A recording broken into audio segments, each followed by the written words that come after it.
இன்றைய இதமான காலை தென்றலில் அனைத்து அன்பு உள்ளங்களுக்கும் என் இனிய காலை வணக்கம். இன்று ஒரு குறள், அதிகாரம் 18, வெகாமை, நடுவு நிலைமை. குறள் எண் 173. சிற்றின்பம் வெக்கி அறநல்ல செய்யாரே மற்றின்பம் வேண்டுபவர். தெய்வப்புலவர் திருவள்ளுவர் பிறர்வால் விளவிய பொருளால் தாம் எய்தும் நிலையில்லாத இன்பத்தை விரும்பி அவர் மாட்டு அறனல்லாத செயல்களை செய்யார். அறத்தான் வரும் நிலையுடைய இன்பத்தை காதலிப்பவர் என்கிறார். தாம் பெறுகின்ற இன்பம் நிலைத்திருக்க வேண்டும் என்றுதான் எல்லோரும் விரும்புவர். இன்பம் நிலைத்திருக்க வேண்டுமென்றால் அறநெறியிலிருந்து விலகி நடக்கக்கூடாது. அறத்தான் வருகின்ற இன்பமே நிலையானது. பேரின்பம் என்பதும் அதுவே. அறமல்லாத வழியில் ஒரு கால் இன்பம் தோன்றினாலும் அது வெகு விரைவில் அழிந்துவிடும். அதாவது அது சிற்றின்பமாக சிறு பொழுதுக்குள் மறைந்துவிடும். எனவே பேரின்பத்தை வேண்டுகின்றவர், நிலையான பேரின்பத்தை வேண்டுகின்றவர், பிறர் பொருளை கவர்வதால் வரும் சிற்றின்பத்தை விரும்பி அறமல்லாதவற்றை செய்ய மாட்டார். ஏன்னா எப்படி சொல்லியிருக்காரு பாருங்க. அதாவது பிறர் பொருளை கவர்வதால் வரும் அறமல்லாத இன்பம் சிற்றின்பம், அது நிலையில்லாதது. அறம் சார்ந்து வருவதே பேரின்பம். அதை பேரின்பத்தை விரும்புகின்றவர் அறமற்ற செயல்களை செய்ய மாட்டார் என்கிறார். அற்புதமான பதிவுங்க. ஒவ்வொன்றுக்கும் ஒவ்வொரு குறள் கொடுத்துருக்காரு, பார்த்துக்கிறேங்க. மாணவ செல்வங்கள் தினந்தோறும் ஒரு குறளை படியுங்கள். அப்படி படித்தால் நடுவு நிலைமையோடும் நீங்கள் வாழ்வீர்கள். உங்கள் இளம் வயதிலிருந்தே நல்லதை செய், நல்லதை எண்ணு, நல்லதை எண்ணி வாழ், மத சார்பற்று வாழ். இந்திய நாட்டிலே தமிழ்நாட்டில் மட்டும்தான் அறம் சார்ந்த ஒரு வாழ்க்கை நடந்து கொண்டிருக்கிறது. அது மட்டுமல்லாமல் தமிழ்நாட்டிலே மத சார்பற்ற ஒரு மக்கள் நிறைந்திருக்கிறார்கள். மற்ற எந்த நாட்டிலேயுமே, மற்ற இந்திய நாட்டில் மிக பெரும்பாலான மாநிலங்களில் மத சார்புள்ள மக்கள் தான் நிறைந்திருக்கிறார்கள். அது நம்மிடையே கலகத்தை தூண்டும். நம்மிடையே ஒரு இறை வழிபாடு என்பது என்னவென்றால் நாம் எல்லாம் ஒன்று சேர்ந்து ஒவ்வொரு மதத்தினரும் அவரவர் விருப்பமான கடவுளை வணங்குவர். அப்போ இந்துக்களை எடுத்துக்கிட்டால் அவர்களுக்கு வேண்டிய சிவபெருமான், பார்வதி, முருகக் கடவுள் இவர்களை வேண்டுவர். கிறிஸ்தவர்களை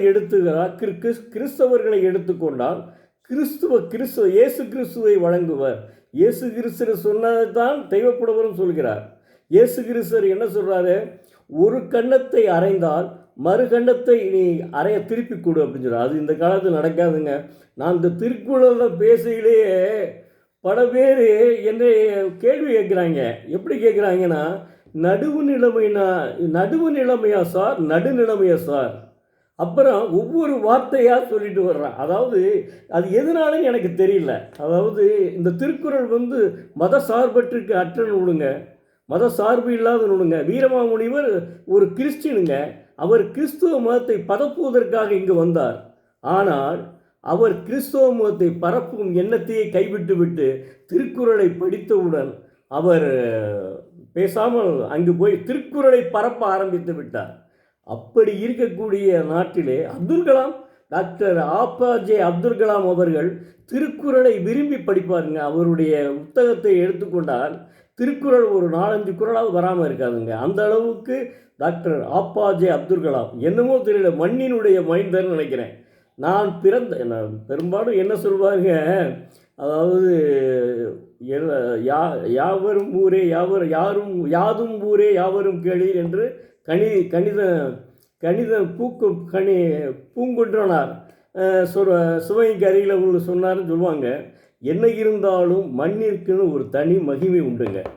அதனால் ராமநாதபுரம் மாவட்டத்திலே முதலில் 1985 ராமநாதபுரம் மாவட்டம் 3 மாவட்டமாக பிரிக்கப்பட்டது. விருதுநகர், சிவகங்கை, ராமநாதபுரம் என்று.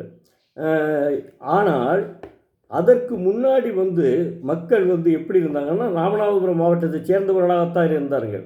அதே ராமநாதபுரம் மாவட்டத்திலே கடைக்கோடியிலே பிறந்த ஒரு மகன்தான், ஒரு உத்தமருங்க. அவர் தான் ஆப்பாஜே அப்துல் கலாம்.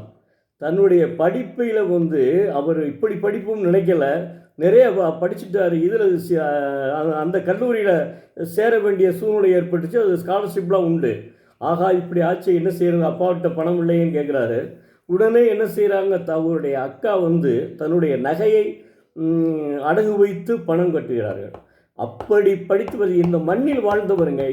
இந்த மண்ணில் மட்டும் இல்லை, எங்கள் மண்ணில் வாழ்ந்தவர் தான் நான் சொல்லுவேன். ஏன்னா அவருக்கு மத சார்பற்றே கிடையாதுங்க. அவர் ஒரு பிராமின் வீட்டில் போய் சாப்பிட்ருக்காரு. அவன் ஒய்ஃப், அந்த ஆசிரியர் ஒரு பிராமின். அவர் ஐயர் என்ன செய்கிறாரு, அவங்க அம்மா சாப்பாடு போட மறுக்கிறார். ஏன்னு அவர் அந்த ஆசிரியர் தன்னுடைய மனைவியை, நான் இதெல்லாம் அக்கினி சிறகுகள் படித்தீங்கன்னா தெரியும். தயவு செய்து எல்லோரும் அக்கினி சிறகுகள் உங்கள் வீட்டில் இருக்க வேண்டும். எப்படி நமது திருக்குறள் ஒவ்வொரு வீட்டிலும் இருக்க வேண்டுமோ அதுபோல அக்கினி சிறகுகளும் உங்கள் வீட்டில் எல்லாம் இருக்க வேண்டும். அப்போ தான் நீங்கள் மத சார்பற்று வாழ்வீர்கள். இல்லைன்னா தமிழகத்திலேயும் நீங்கள் கலாச்சாரத்தை உருவாக்கி விடுவீர்கள். தயவு செய்து சொல்கிறேன், மத சார்பற்று வாழுங்கள். தமிழக முதல்வர் மு.க. ஸ்டாலின் அவர்கள் மத சார்பற்றதையாக விரும்புகிறார். அதன்படி வாழுங்கள். மற்ற ஒரு காலத்தில் ஒரு காலத்தில் இந்த திராவிட முன்னேற்றக் கழகம் எப்படி வளர்ந்தது என்றால், நமது பெரியார் அவர்கள் ஈரோட்டிலே மிகப்பெரிய செல்வந்தரினுடைய மகன்கள். அவர்தான் கடவுள் மறுப்பு கொள்கையை உருவாக்கினார். அதில் தான் ஒரு நாள் தற்செயலாக எம்ஏ படித்து கொண்டிருக்கும்போது பேரறிஞர் அண்ணா அந்த மேடையில் பேசணுன்னு அவரை கூப்பிட்டு, நீங்கள் என்ன படிக்கிறீங்கடா, நான் எம்ஏ படிச்சுட்ருக்கேன் பச்சையப்பன் காலேஜில் அப்படின்னு சொல்கிறாரு. உடனே என்ன கூப்பிட்டு என்ன சொல்கிறார், நீங்கள் வாங்க, நீங்கள் என்ன செய்வீங்கன்னா, எங்களோட நீங்கள் படித்து முடிச்சுட்டு என்ன செய்வீங்க, நான் அரசியலில் தான் ஈடுபடலாம்னு நினைக்கிறேன் அப்படின்னு சொல்கிறாப்புல. உடனே அரசியலில் அவர் கூப்பிடுறாரு. முடித்த உடனே அரசியலில் சேர்ந்துட்டார். சேர்ந்தவுடன் இவர் ஒவ்வொரு முறையும் அந்த கடவுள் மறுப்பு கொள்கையை பற்றி தான் பேசிக்கிட்டு இருக்காங்க. இவர் பேசிகிட்டு இருக்காரு பெரியார். உடனே இவர் சொன்னார், நம்ம இப்படியே இருந்து என்ன செய்யறதுங்க, பேசிக்கிட்டே இருந்து நம்ம ஆட்சியில் ஒரு பங்கெடுத்து கொண்டால் தான் நம்முடைய இதை செய்ய முடியும், நாம் எண்ணியதை செய்ய வேண்டும் அப்படின்னு நினைக்கிறாரு. அதன் காரணமாக அறிஞர் அண்ணா அவர்கள் எதில் இருந்த திராவிட கழகத்திலிருந்து பிரிந்து திராவிட முன்னேற்றக் கழகம் ஆரம்பிக்கிறார். அறிஞர் அண்ணா, பேராசிரியர் அன்பழகன், நெடுஞ்செழியன் இவங்கெல்லாம் சேர்ந்து தான் இந்த கட்சியை ஆரம்பிக்கிறார்கள். கலைஞர் மு கருணாநிதி, அவர் சொல்லலையே, கலைஞர் மு கருணாநிதி, எம்ஜிஆர் இவங்க எல்லாரும் சேர்ந்து தான் இந்த திராவிட முன்னேற்றக் கழகத்தை ஆரம்பித்தார்கள். அது திராவிட மாடல் அரசு. இன்று திராவிட மாடல் அரசாக விளங்குகிறது. நான் எதற்காக இதை சொல்கிறேன் என்றால், அவர் பிரிஞ்ச உடனே செய்தியாளர்கள் கேட்பாங்கல்ல, நீங்கள் இதனால் வரை கடவுள் மறுப்பு கொள்கையில் இருந்தீங்க, இப்போ உங்களுடைய கொள்கை என்ன என்று கேட்கிறார்கள். அதற்கு பேரறிஞர் அண்ணா என்ன சொல்கிறாரு, ஒன்றே குலம் ஒருவனே தேவன் அப்படின்னு சொல்கிறாரு. ஒன்றே குலம் ஒருவனே தேவன் சொல்கிறாரு. இதுக்கு மேலே என்னங்க, இந்த மற்றவங்கெல்லாம் கொஞ்சமாவது சிந்திச்சு பார்க்க வேண்டும்.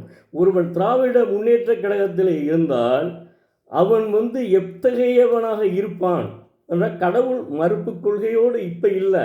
அது பேரறிஞர் அண்ணா காலத்திலே சொல்லிட்டாரு, ஒன்றே குலம் ஒருவனே தேவன், எல்லாமே ஒரே இறைவனைத்தான் வழங்க போகிறோம். இதை சமய சார்பற்ற இதே கிடையாது. சமயமே என்றால் அவங்க விரும்பிய அவங்க தெய்வத்தை அவங்க வணங்கிக் கொள்வார்கள். இதுதானே உடைய. தயவு செய்து இதில் சந்தேகமே படாதீர்கள். அப்படி சந்தேகப்பட்டால் நிச்சயமாக நாம் தமிழ்நாட்டையும் இழக்க வேண்டிய சூழ்நிலை ஏற்படும். இந்தியாவிலே தமிழகம் மட்டும்தான் மதசார்பற்ற நாடாக திகழ்கிறது. அதையும் தூண்டிவிடாதீர்கள். தயவு செய்து சொல்கிறேன், மக்களிடம் வெறுப்பேற்றாதீர்கள். தயவு செய்து உங்களை மன்றாடி கேட்டுக்கொள்கிறேன். ஏன்னா இப்போ நான் குழந்தைகளை தான், என்னுடைய மாணவ செல்வங்களை தான் மன்றாடி கேட்டுக்கொள்வேன். இப்போ நம்ம சக மனிதர்களையும் மன்றாடி கேட்டுக்கொள்ள வேண்டியது இருக்குது. ஏன்னா திருக்குறளுமே இந்து மதத்தை சேர்ந்ததுன்னு நினைக்கிறாங்களோ இல்லை சமண மதத்தை சேர்ந்ததுன்னு நினைக்கிறாங்களோ தெரியல. அவர் ஒரு இடத்துல கூட தமிழ் மொழின்னு கூட சொல்லங்க. ஒரு இடத்தில் கூட தமிழ் மொழின்னு சொல்லவே இல்லைங்க. அது மட்டும் இல்லை, அவர் எந்த இடத்துலையுமே என்ன சமயம் என்பதையும் குறிப்பிடவில்லை. ஔவையாரே என்ன சொல்லியிருக்கார், மதுரையில் தாங்க இந்த நூல் அரங்கேற்றது. தயவு செய்து சில பேர் வேலையில் இருக்கலாம், அதனால் உங்களுக்கு படிக்க நேரம் இருக்காது. நான் வேலையில் இருக்கிற ஒரு புத்தகம் கூட படிக்கலைங்க. வேலைக்கு முடிச்சு வந்தோம்னா நிறைய புத்தகங்கள் படித்தேன். அதனால தான் எனக்கு எல்லாமே தெரியுது. ஓரளவுக்கு நான் எல்லாம் தெரிந்தவன் இல்லை. கற்றது கைமண் அளவு, கல்லாதது உலகளவு. அதனால் நான் எல்லாம் தெரிந்தவன் என்று சொல்லவில்லை. ஏதோ ஓரளவு புத்தகங்கள் நிறையா படிச்சிருக்கேன். அதனால தான் நான் எழுதவே ஆரம்பித்தேன். இத்துடன் 9 புத்தகங்கள் எழுதியிருக்கிறேன். 9 புத்தகங்களுமே எல்லாத்திலையும் திருக்குறளை குறிப்பிட்டு விடுவேன். எந்த புத்தகத்திலையும் திருக்குறளை குறிப்பிடாமல் எழுதியிருக்க மாட்டேன். அந்த அளவுக்கு திருவள்ளுவர் மீது எனக்கு மிக மிக மிக அன்பு உண்டுங்க. திருக்குறளுக்கு அதனால தான் நான் மணிமொழியனார் ஐயா அவர்களை நான் பாராட்டுகிறேன், அவரை போற்றுகிறேன், அவரை தெய்வமாகவே நான் நினைக்கிறேன். காரணம், அவர் ஆரம்பத்திலிருந்து எம்ஏ எக்கனாமிக்ஸ் முடிச்சுட்டு காரைக்குடி பல்கலைக்கழகத்தில் முடிச்சுட்டு அவர் என்ன செய்கிறாருன்னா, நம்ம திருக்குறளை தான் இன்னும் விரிஞ்சிக்கிட்டார். திருக்குறள் படி அவர் நடந்து கொண்டுட்டு இருக்கிறார்.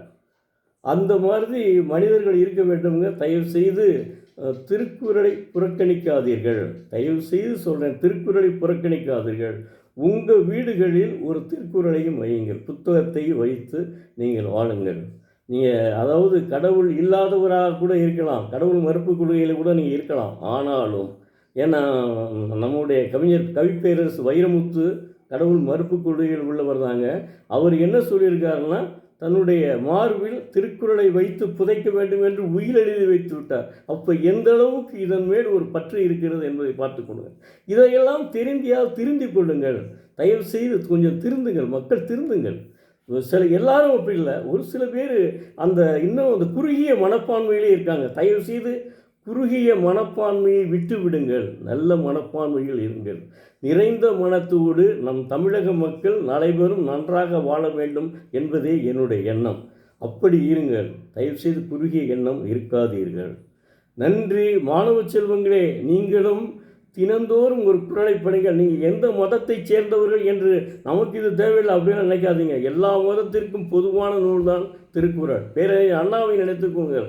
ஒன்றே குலம் ஒருவனே தேவன் என்றார். எல்லா செய்தியாளரும் ஓடி போயிட்டான். அதனால் தயவு செய்து திருக்குறளை தினந்தோறும் படியுங்கள். எல்லா வீட்டுகளிலுமே திருக்குறள் இருக்க வேண்டும். நன்றி, வணக்கம். நாளை மீண்டும் ஒரு குறளை பார்ப்போம்.